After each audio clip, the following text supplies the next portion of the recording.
features on communicating your scientific research, not only to the scientific community, but also to the public. As you know, we often communicate with other scientists by way of publications as well as presentations at scientific meetings. But there are several other ways, including through social media, that you can reach out to the public. For those of you who have been long enough over here, Cyndy needs no introduction. She has been working in our department with Dr. Lucia Pirisi-Creek, a faculty member who retired. Lucia was the PI on the South Carolina INBRE grant, which is now based in the Cell Biology and Anatomy department. Since 2016, Cyndy has been the communications manager of the South Carolina INBRE grant and also the state South Carolina INBRE at the state level. And 3 years back, she was appointed the communications manager for the South Carolina EBSCO program office as well. She did such a terrific job communicating what's going on at the South Carolina INBRE that the University of Kentucky INBRE recruited her, as well as the EBSCO Idea Foundation based in Washington, DC. She's also worked as a freelancer and at the College of Engineering. She says she has over 30 years of experience doing this job. It looks like she started as a baby. Thus, she has been communicating scientific research to the public through the web, newsletters, graphic design, copywriting, social media, public presentations, and more. Thus, I thought it would be a good idea for us to learn all the stuff from her. She has wonders, as you all must have heard from her, that when she works from home, we may see or hear her 2 or 4-legged walking, talking, and even barking. So take it away, Cyndy. Hi, thank you so much. I'm going to go ahead and share my screen now and pull up my my presentation.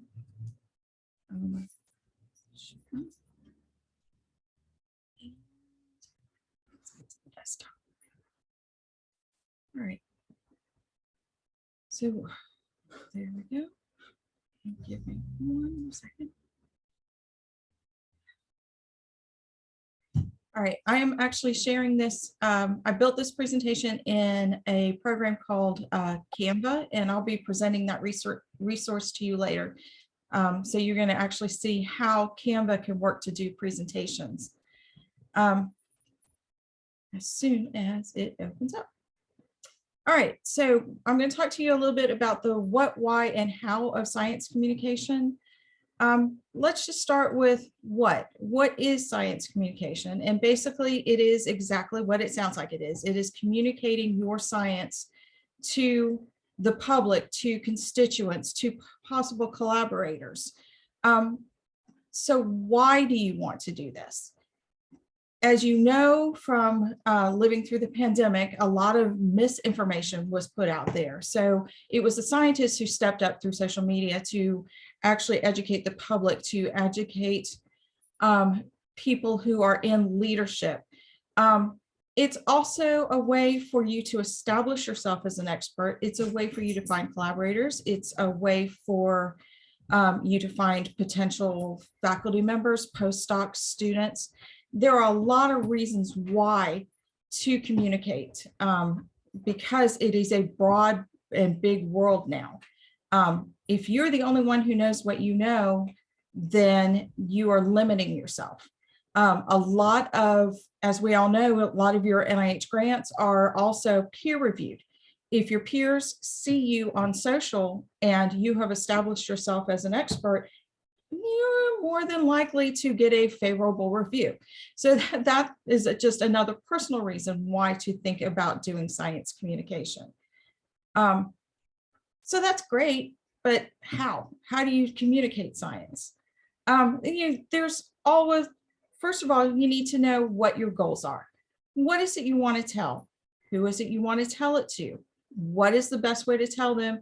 And then more importantly, how much time do you have to tell it? Because we know that everyone is busy and you do not need to spend hours and hours and hours doing this. So let's start from the beginning. What do you want to tell? Well, what you are the expert in what you know. You're the expert on how you think and feel about it. There's not really a rule or a guideline as to how you tell your own personal story. About the only guideline that was to make sure that other people can understand it.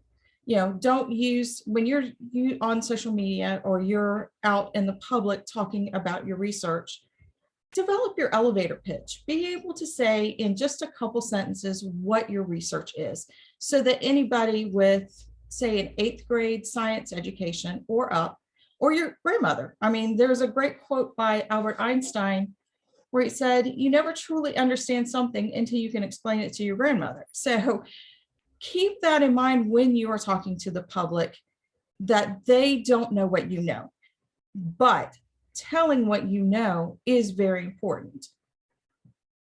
So how do you tell?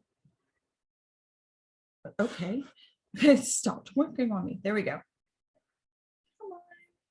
There we go. And I think we just skipped a slide. All right, so who do you want to tell it to? That's where you need to decide what it is you want to tell. And then from there, once you understand who your audience is, then you can make an informed decision on how you want to tell what you want to tell. I know that sounds easy, but there are actually some guidelines to the best ways to talk to other people. If you want to talk to another scientist to try to find a collaborator, if you want to talk to students to try to get them involved, or maybe find students from your lab, those are two different, very different audiences, as well as decision makers. So you need to know the best way to reach the people that you're trying to reach with what you're trying to tell them. So what's the best way to tell them? Let's figure out who, once you've figured out who you want to talk to, then there are different ways. There, of course, is the traditional telling, through papers, through journals, through book chapters. But there's also an easy way by writing an op-ed. Op-eds are 350 words. Anybody, your students can write an op-ed, and that's one way to get them published earlier on what their research is like. But there are also some guidelines. So basically, when you're writing an op-ed, don't rant and don't ramble. Keep it short and to the point. You can Google the publication that you want to be published in. US News and World Report will take your op-ed in New York Times. Just pick your publication and Google the publication and find out what their op-ed submission guidelines are. You have a story to tell. You have an opinion at things. Sometimes you're uniquely connected to things. This is a free and easy way to get your story out there in a print format. That's more of your traditional storytelling. Let's get into more of social media, because that one seems to confuse a lot of people. Like I said, you need to know your audience. So your audience is broken down and reads into different types of social medias. Here are just a few statistics, and I'm going to go through each of these different. I'm just covering the big six. I'm not going to get into Snapchat or Pinterest, even though, believe it or not, NIH is on Pinterest. I'm going to cover Facebook, Instagram, LinkedIn, TikTok, Twitter, and YouTube. And I will share this presentation afterwards so that you have all of this. I'm not going to read everything that is on it, but I will share the presentation so that you can have this information later. So let's start with Facebook. Facebook has over almost 3 billion monthly active users, but your audience, as you can see here, is the 45 over. That's your largest group of Facebook users. These are educated people. There are just as many people making under $30,000 as there are making over $75,000. So it's a cross-platform, cross-economic platform, but it is for an older group. If you're going to do Facebook, consider making a page, which is what I'm showing here, versus using your own personal. For me, I have a personal or create a separate account and separate your business life from your personal life. So for me, if you look for Cyndy Johnston Buckhaults, you're going to find it locked down. That's my private personal. If you find Cyndy Buckhaults, you'll find that that's a public, but I never use it because I use it to administer Facebook pages. So I do separate my business from my personal life. In the case of, let me go over to Facebook. I'm going to show you SC Embry's real quick. And you can see this is an actual page. It's not my personal page. You can see where the posts are. You can set up your dashboard. It's a totally different thing than if you have a personal Facebook account, what you would be seeing if you were using Facebook. Back here.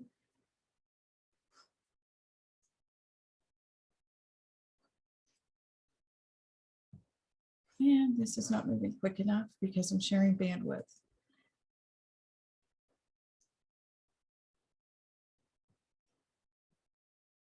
Bear with me for a moment while I switch back into presentation for the map.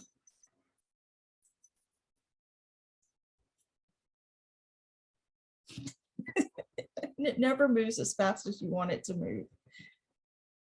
Come on. There we go.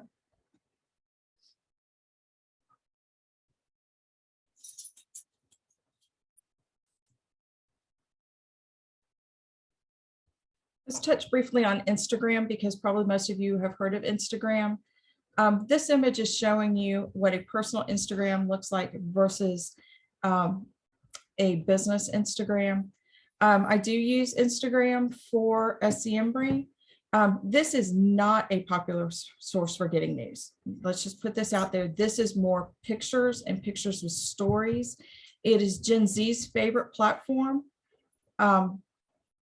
It is also owned by Facebook. One thing to note is 90% of users follow at least one business on Facebook, on Instagram. A lot of universities have Instagram accounts.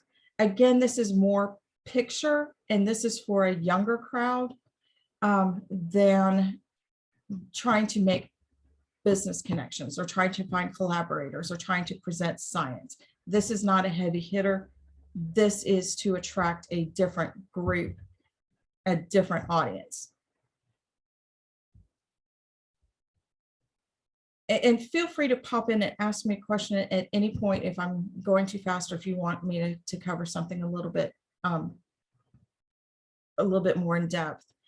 LinkedIn, this is the world's largest professional network. This is where you're going to connect more business-wise. If you have a position and are hiring, this is a good place to put it. 6 people are hired each minute off of just LinkedIn. This is also for a more educated group with college degrees, and most of the users are in upper management. But again, it is for an older group, more established. However, statistics are showing that a lot of millennials are starting to take over and be on LinkedIn. Again, this is not a place where you're going to show a lot of research or find a collaborator. It is a good place for you to say, hey, I just had this publication. TikTok. Edie keeps talking to me about TikTok because her kids are on TikTok. My kids are on TikTok. 89 minutes a day. A lot of TikTok is the average time spent on TikTok. These are short little videos. They can go 3 minutes. They actually just expanded to up to a 10-minute video. The Gen Z crowd is influenced by TikTok. I do an experiment with SC Embry.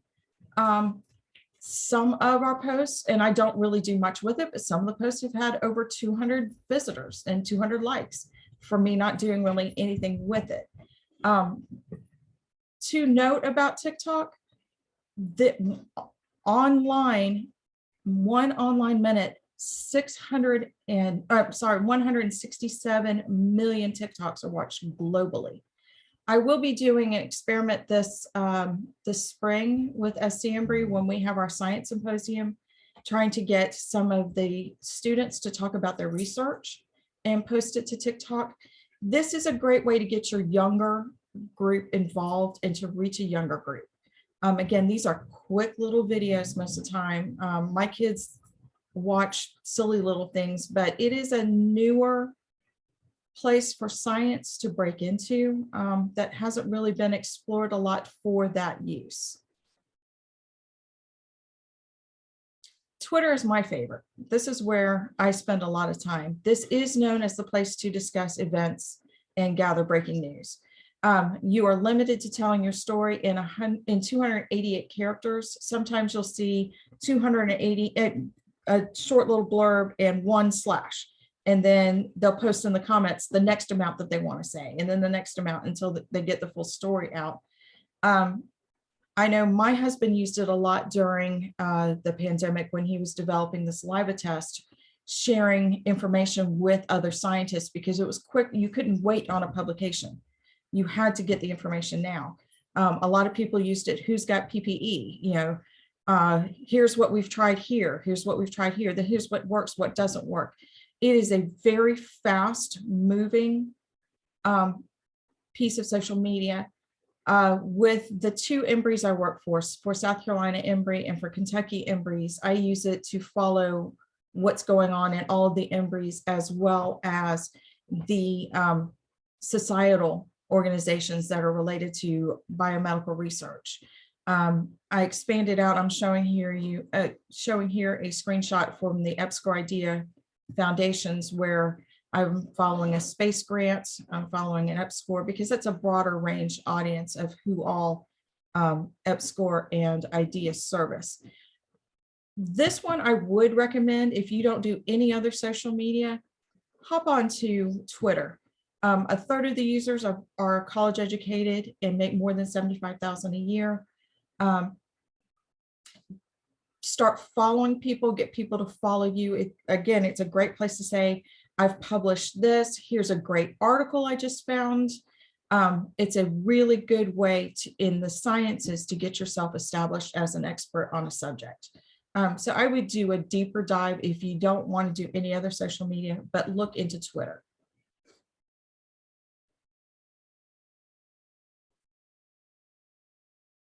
And here's a newer one that a lot. Cyndy, this is Carol. How are you doing? I'm doing great, Carol. How are you? I'm doing good, thank you.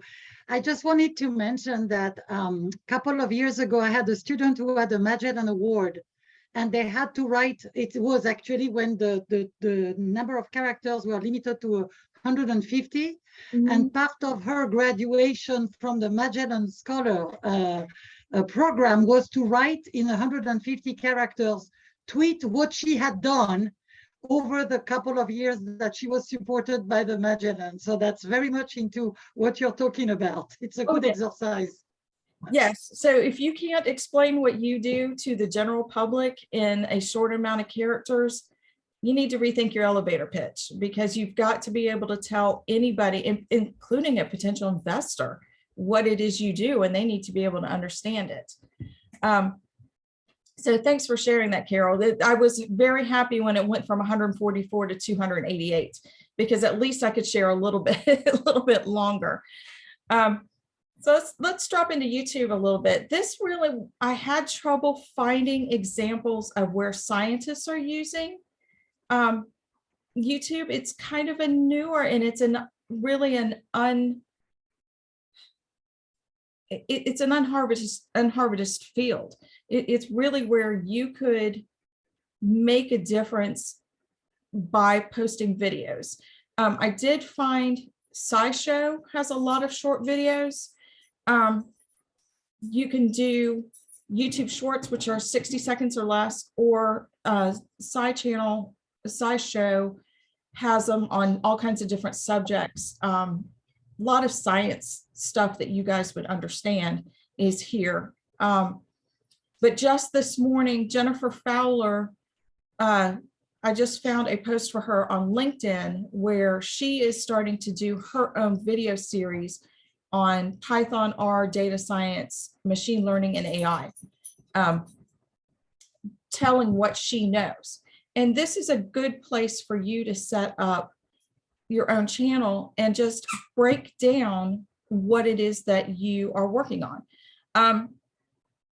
If you were a car manufacturer, if you're an auto engineer, I wouldn't expect for you to spend a whole video talking about everything from the headlights to the taillights, but maybe you do a short video on what the headlights are, how the headlights work, the differences between LED and halogen, the science behind where you put a headlight on a car. And then maybe move to the steering wheel, or maybe move to the difference between automatic and stick, short videos talking about these pieces of science. And then you've got these videos out there. I think, Cyndy, yes, we find that a lot of our lab members use YouTube to learn some technique or some analysis, which is kind of difficult to learn without proper, holding your hand, basically. right. That's it. And it is the world's second most visited website.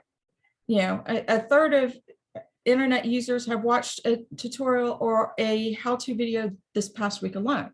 But you could be the one posting these videos when you have a new technique or you have learned something new that is okay. It's not embargoed. You've published it. You can share this information.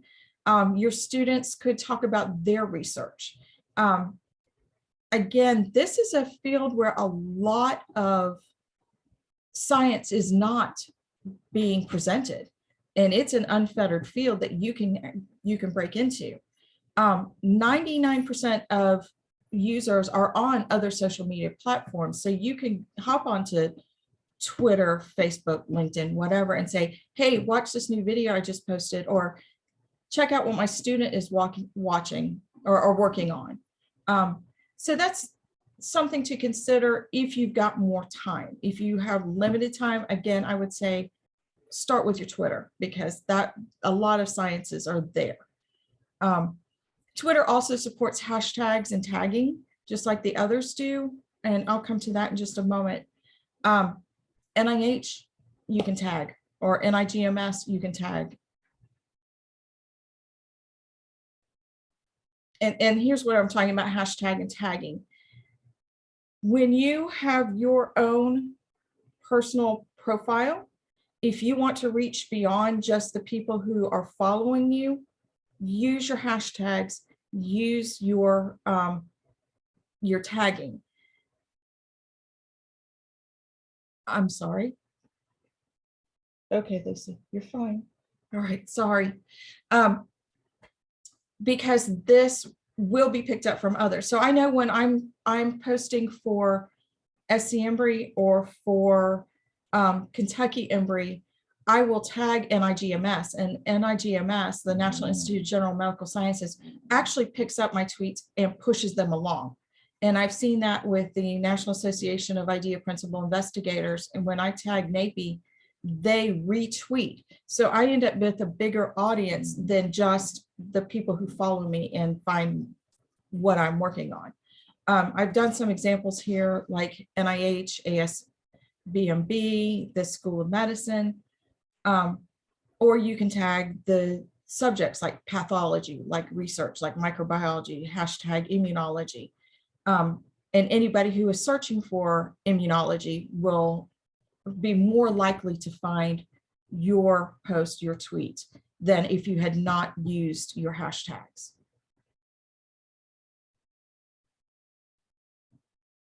And how much time do you need to spend on this? You can spend 5 minutes a day if you want. You can spend more time. Hootsuite, which is a social media posting platform, their experts say 1 post a day, no more than 2, because the more you post, it actually annoys people. So if you want to stay relevant in your algorithms, 1 post a day is fine. If you use something like Hootsuite, you can even schedule ahead to have it post for you. So you don't have to hop on every day. I don't hop on every day all the time. I will do often schedule ahead. What Hootsuite says to do is aim for quality over quantity. So no, you don't have to spend a lot of time each day on social media. Okay, so this is great, but now what? You know, I've just told you about these things, but what's going to want somebody to look at what you're doing? You know, what's going to catch the eye? So let me show you some free resources. The first one I recommend is Canva, and I just introduced the fabulous Carol to Canva via a flyer I just did for her in Canva.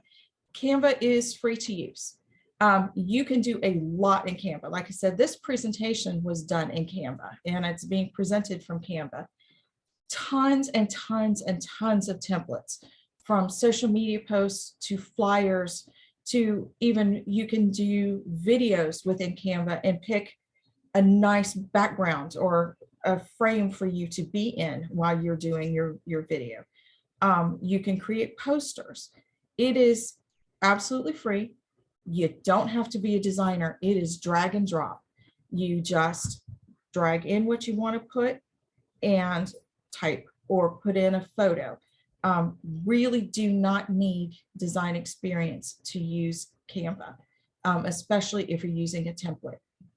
Oh, and did I mention it was free? So, you know, that is in my budget. Now, I do pay for the professional version, but I use the free because my daughters use it. I have one who has her own online crafting website where she sells some things through web. I have another one who's doing some freelancing stuff, and she does a YouTube channel and also some video editing. So they use it for their own purposes, which is why I pay for a personal version of it. But I used it for free for a very, very long time, and you get a full experience. There's just a few little bells and whistles if you pay for the professional, and the professional is like $12 a month, so it's not really expensive. The other thing that I like about Canva is it will let you post to your social media from within Canva.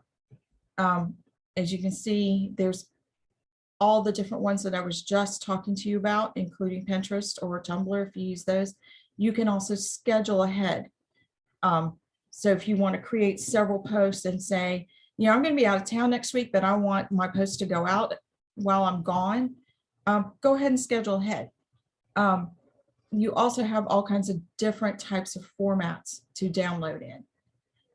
When I do SC Embry's posts, I will also do it save as an MP4 because you can pull music in and make it last longer. And I use that to post up to TikTok and to YouTube.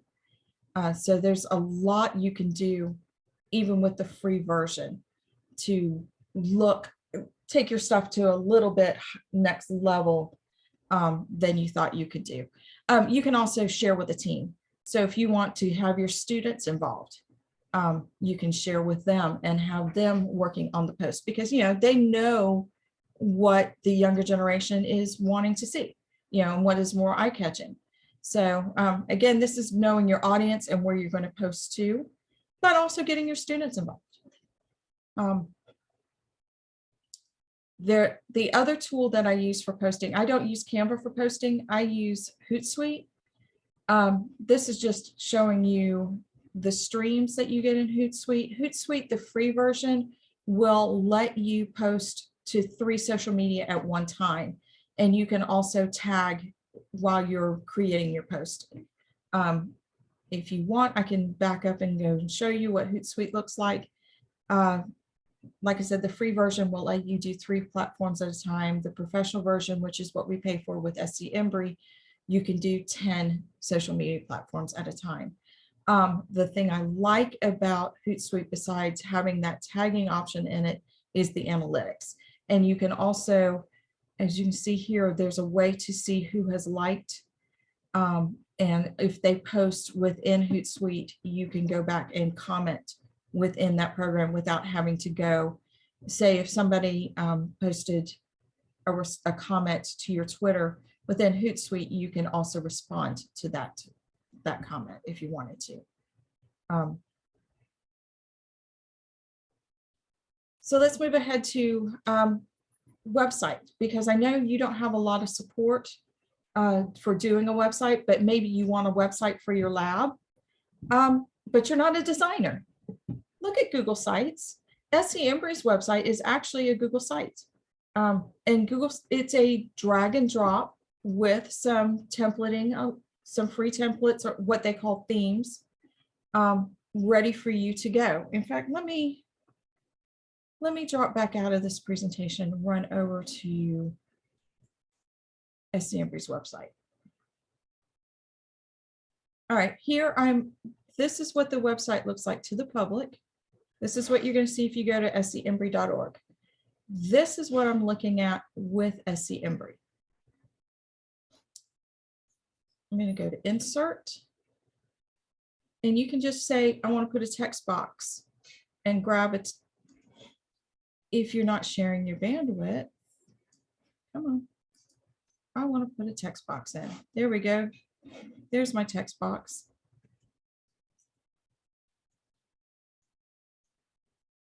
There, I just typed, hi, Dr. Mitzi. And if I hit publish, that will show up on scembry.org. And I'm going to go ahead and take that back out real quick.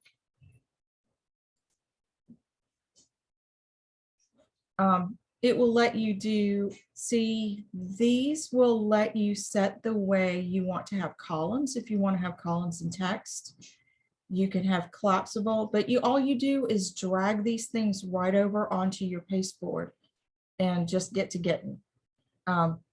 You don't really have to have a lot of experience doing a website. And in fact, all of these images that you see were all done in Canva, and I just uploaded it into SC Embry.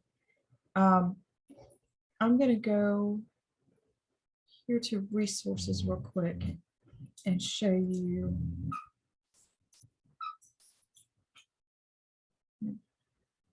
what collapsible text looks like. So if you don't want to have a lot of text on a page, you just want people to look at a heading and then look for more information. This is our jobs board. So if you're looking for what in the biomedical fields are hiring at USC, I update this every week. These are the latest things that are available that are biomedical related at USC right now. And that's what a drop down looks like. If I go, let's go back over again to the website itself. You just saw the back side of it. This is what the public sees of it. So this is your other view. Yeah, there's your drop downs. So I'll use this again with our grant funding opportunities. When I'm putting all of the details on the page, instead of having to see everything at one time. All right. It's not my day.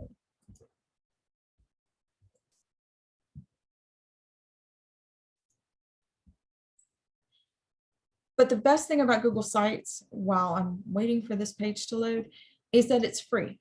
All you have to do is get a Google account, like setting up a Gmail account. So if you want to say nagakati@gmail.com, then when you set up your email address, you get all of the Google pieces, including Google Sites. You get Google Forms, you get Google Spreadsheets, you get everything else that is involved with it. And this is just another example of a drop down. And let's see, I'll come back to that later. Let's go back here. So like I said, this is just a great and easy way for you to build out your lab's website. So if you want to tell more of your story, Again, it fits my budget of free. And also it fits the other requirements of not having to have experience as a designer to build it out. God forbid something happened to me, our program manager, John Clarkson, or Holly Lavoie, or Edie could use our scembry@gmail and log in and make a change. So again, there's no experience needed to build a Google site. You just drag and drop it.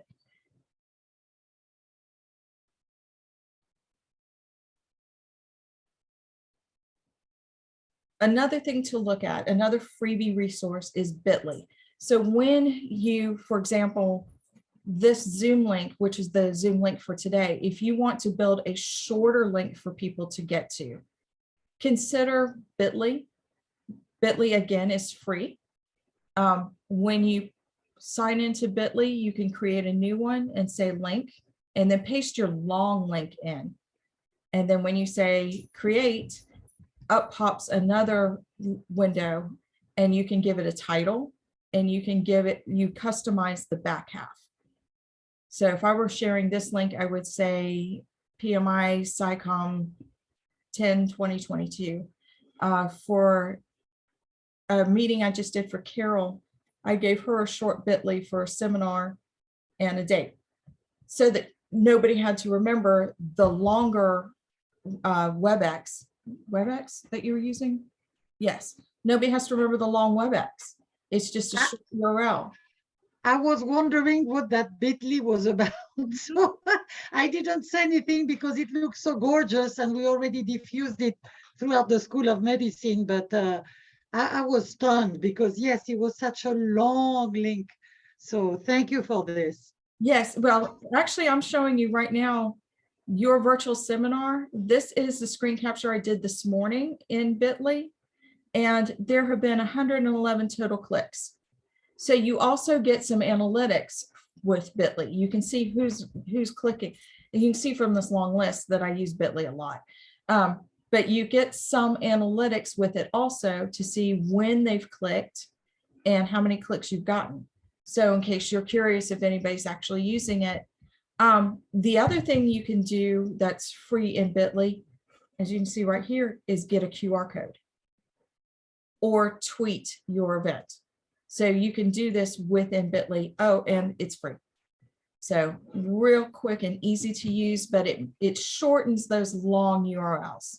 And that's wonderful, because for the QR codes, I always ask Jean. So because I have no clue. So that's great. Yeah, this is a free, again, did I mention it was free? This is a free resource that does a lot for nothing, for free.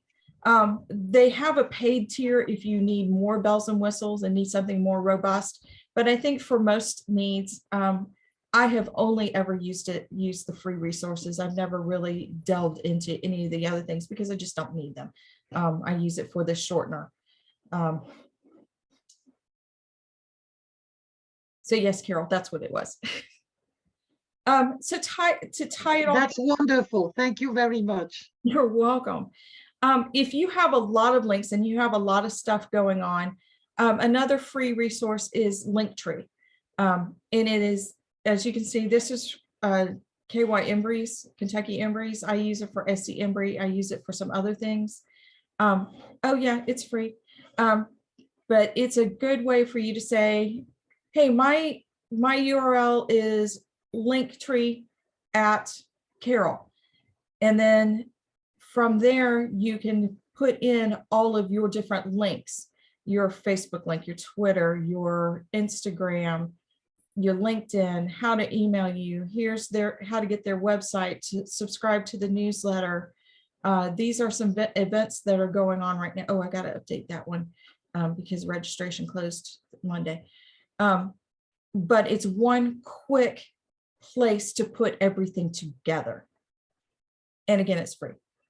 So, and you can use it on mobile phone. There's some customization you can do. You can choose your own picture to put there. You can choose your own background and the way that it looks. But it's a great place to put everything together at one point. So now that we've done all of this, and you are established in your social media, you've got your way to do your graphics, everything is going on, and suddenly you find yourself being the faculty advisor for the Women in Science and Math, and now I need to do something more, or you're with a society, or you now have been put in charge of a workshop or a series of seminars. What do you do? I got an answer for that. There are two ways I like to do event registration. Eventbrite is a great one. It's free. We found with SC Embry that some institutions, when we use Google Forms, don't like Google Forms. Commerce University is one that we have struggles with. We will use it for some purposes, and I'll come to that in a moment, but this one is read real easy by everybody. And you can choose whether you want your event to stay private or whether you want it to go public. This past summer, our SC Embry's bioinformatics core had 4 different workshops, and we let it go public, and somebody from Egypt actually found it and registered and attended. So it just depends on what you want to do with it, and it is free as long as you don't charge money. If you charge money for your event, then they want a portion of the proceeds. We've only ever used it as free. The NSF, South Carolina EPSCoR used it recently when they hosted an NSF EOD conference to do their ticketing and also billing. So it's very versatile. You can download a spreadsheet of who all your attendees are. There's a lot of information you can get here under the manage attendees. You can also set up custom questions if you want to. So if you've got an event that's coming up, Eventbrite's a good way to get people to register for your event. And as long as you don't charge, like I said, it's free. Your other one is Google Forms, and you get Google Forms via using, if you have a Google account, it's part of the Google Suite. With SC Embry, we use it for our science symposium because we want people to upload an abstract in either Word or PDF format, and Google Forms allows for that. You can also embed it into a website, so people can just sign up online. In fact, let me switch over to show you. This was SC Embry's form for our science symposium, which we had back in January. What I wanted to show you was here. You could submit a file, and that's why we use it. And it goes to a folder on your Google Drive, and you get a Google Drive when you get a Google account. One thing that I always do is ask this question and make it a required question. Yes, everybody knows what 2 + 2 equals. That's not really the purpose of asking that question. The purpose of asking that question is to make sure that a spam bot is not filling out your form. That happens from time to time. Let's go back here to SC Embry, and I will show you how that looks embedded into a web page. And again, if you can set up a spreadsheet or you can set up a form, a lot of things that we do with SC Embry are really user-friendly. Like I said, should something happen to me, anybody in our program office can pick it up and use it without any really a deep dive in training. Before, we were using Drupal on somebody's server, and that server died, and we had no access to anything. And I had to completely rebuild the website in a week, which was a booger task in and of itself. You don't want to have to do that. And also, if somebody leaves, like you have a student that you put in charge of taking care and keeping things updated, if they leave, anybody else in the lab that's got the password can get to it. Exhibit hall we didn't do. That's the call for abstracts. That little line through it means that I've taken it out of public navigation, so you can't find it unless you know how to look for it, which is why I'm here right now. Template, submitting an abstract. There we go.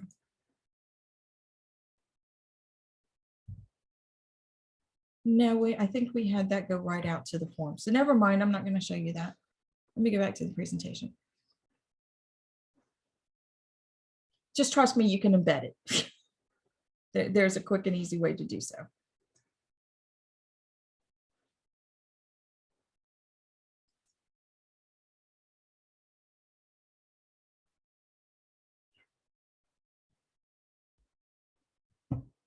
Honey, it's okay.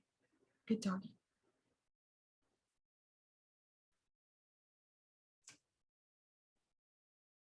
And then the last thing I want to touch on is MailChimp. So if you find yourself needing a newsletter, MailChimp is another free resource. The great thing about MailChimp is you can have up to 2,000 email addresses for free. And you can send up to 12,000 emails a month. That would be up to 2,000 per day. So, with SC Embry, we do a weekly newsletter. I've never hit the 12,000 because, you know, there are not 6 weeks in a month. Sometimes there will be a special targeted, but I've never had a problem doing more than 12,000. I have hit a problem going to the 2,000 email addresses and have had to back out some unsubscribed folks. But it is 2,000 individual email addresses. You get a lot of analytics.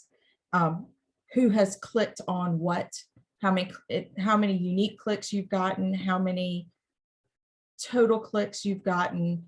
I have actually saw one person whose name had 81 clicks for that person's name, and it's because they were sharing the same link over and over and over again, and it was picking up that they were sharing the link. Again, it is no experience needed. It is drag and drop, and there are some simple to use pre-built themes. We don't use a professional one. I use the same. I use MailChimp for South Carolina Embry, Kentucky Embry, and for the Upscore Idea Foundation's newsletters. And I use 3 different templates for each one to keep their own individual brand look. But again, it's drag and drop, real easy to use. So if you find yourself at the point where you want to have a newsletter and you want to distribute this with South Carolina and with Kentucky, it goes to all of the PIs of all of the Embrys nationwide. We have people who just subscribe to it because they want to get the information. We have people from other societies, SC Bio, and you can also tag your individual people. So if I want to send a targeted email to just faculty members, I can just pull up and say, I want to tag to just send to faculty members, or I want to send to just the people who, with Upscore Idea Foundation, I want to send to just the NSF PIs. So you can do a lot of targeted segmented with it. And it, again, it's the free account that I use.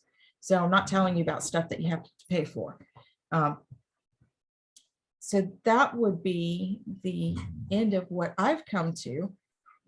If you want a deeper dive into other things, I can bring them up.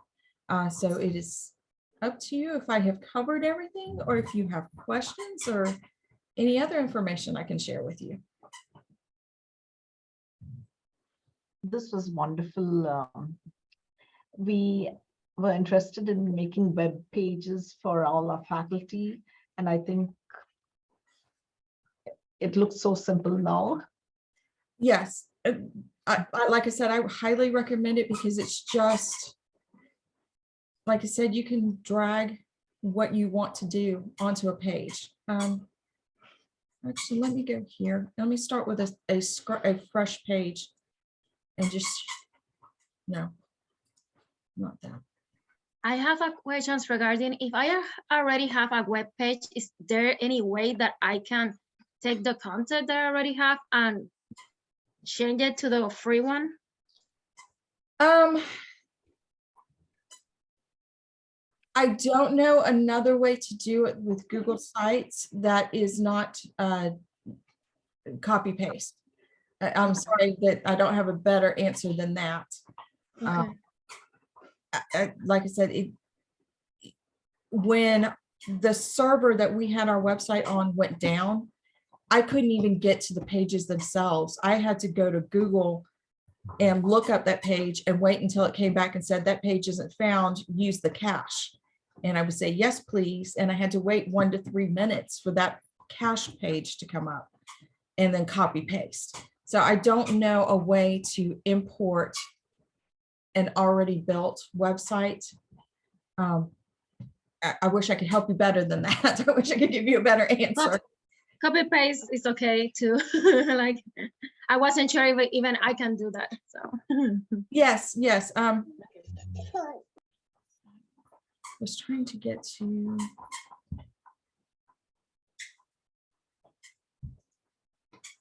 New page. I'm going to say call it test for now. 2 ways to do it. You can just double click and this little roundabout comes up, or you can say drag and drop. So if I want an image, it's going to look on my Google Drive for what images I have, or I can upload an image. Let's see what I recently did for Embry that it's picking up.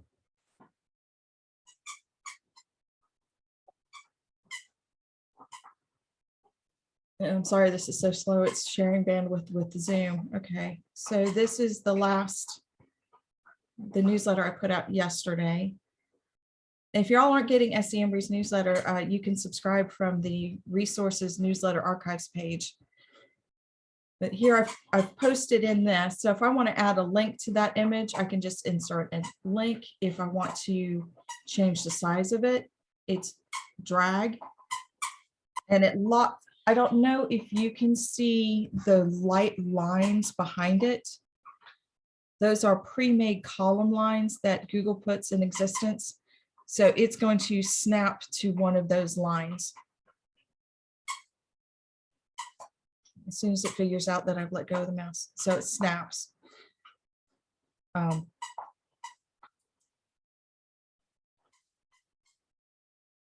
then I can upload another. I can replace that. I can replace that image. I can add alt text. I can add a caption. I can add text if I want to. Okay, so you see where I double clicked the text and it ended up, but I want the text there. I don't know if you can see this little bar of lines right here. It's real hard to see. My cursor just went over it. Just grab it and drag it.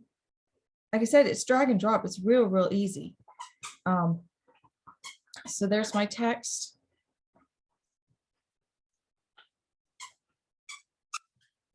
I'm just going to scribble in some text. All right, I don't like that font. I want to do a different font. You can do a different color. You can add a link.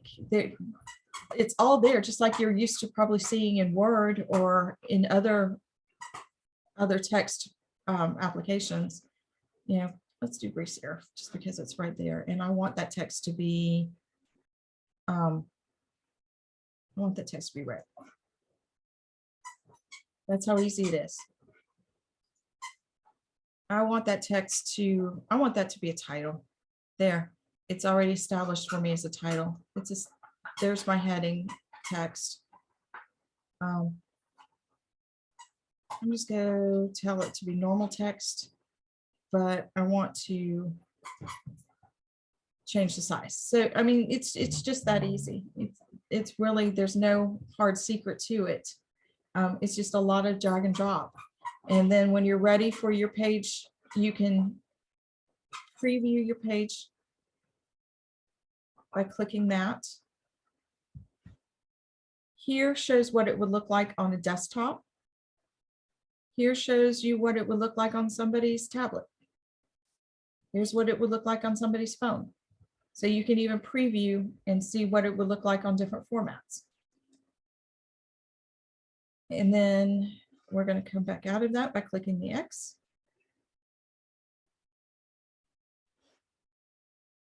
Once you are ready to publish, you just hit publish. And then that makes your page live. And then if you want to find what the link is, because you're working in it, but you want to share it to somebody, you just copy the link. It's right there. So it's real. I made a mistake. Let's go back. Let's undo the last thing. Oh, no, wait, I liked that. Let's go back. Yeah, let's go forward. So, you know, easy peasy. You can also drop a YouTube video in if you have one. You can drop one of your Google Sheets in if you have it. You can drop your Google form in. Let's see what's a Google form I can drop in. So you don't really need any background experience to do this. You know, if Carol wants to have one for YSAM, what do you call your, yeah, if you, yeah. Unmute. Yeah, if you want to have a page for YSAM and you want to have a registration link, you know, just make yourself a Google form and throw in the form. I can say, okay, I'm going to click that one and hit. Yeah, that's we have to go through Emily Miles, though, who is our new director of communication, because she needs to vent everything and validate everything to make sure that it's okay with the university guidelines. But it takes a long time, because every time I send her some stuff, it takes her a week or two, because she's the only one right now and they're hiring more people. But that looks so beautiful and so easy, Cindy. This is just wonderful. Yeah, because my daughter, my youngest, who has her website for the little crafty things that she sells, she tried a couple of different other ones. She tried Wix. And I'm like, why don't you just do a Google site? She's like, what? Like, you have a Gmail address, just do a Google site. Loves it. She even paid like $12 to get her own URL. So, you know, if you want to have your own URL, you can go through Google and buy it for like $12 for a year.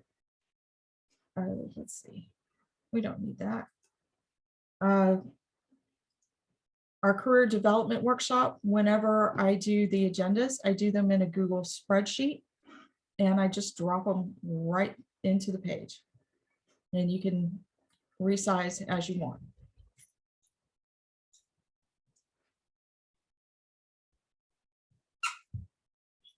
Okay, stop. Thank you. So these. Did you have any other questions? No, this was just wonderful, Cindy. It was so informative. I really enjoyed it. Good. I'm glad I covered what you wanted. Yeah, thank you very much. So useful. Thank you Dr. so much. Mitzi, Yeah. Dr. Mitzi, are we switching our PMI newsletter to this now? It's up to Nikki to do the job. I'm sorry, I've already logged off. I didn't hear a thing you said. She can repeat it. That'd be a great idea. Yeah, that would be great. Thank you so much, Thanks, Cindy. That was Cindy. wonderful. I did That want was to know that wonderful. this was recorded, and so I will get this, get the links to you, in case you want to share or, oh, God forbid, watch it again.